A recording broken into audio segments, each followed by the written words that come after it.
Так, мы приехали в жилой комплекс Зеленый остров.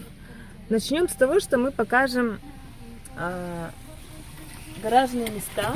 Так как это вам уже не 203 микрорайон, а обычный в городе район, то, соответственно, тут нет подземных парковок, а есть обычные парковки, тоже с дистанционным управлением.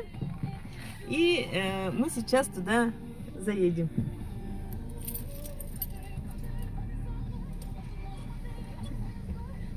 Также здесь свет по датчикам движения.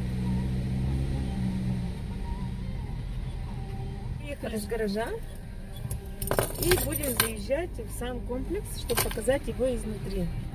Находится около Борисовки, но это закрытая территория. Привет! Так, смотрите, сколько детей там на площадке играется. Но мы сейчас дойдем до туда. Все огорожено. Здесь есть вот детский садик, собственный на территории. Куча парковочных мест.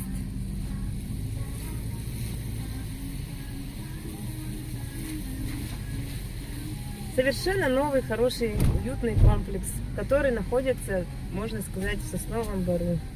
Около красивых коттеджей и Чучур-Мурана.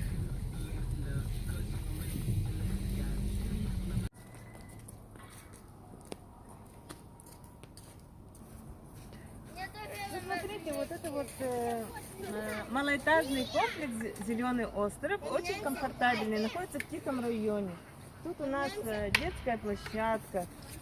Смотрите, какая большая, красивая, спортивная площадка. С другой стороны, опять детская площадка. Дети с удовольствием здесь играют, родители на детей смотрят из своих балконов, как они играются. Ну и, соответственно, это Зеленый Бор, сосны, свежий воздух.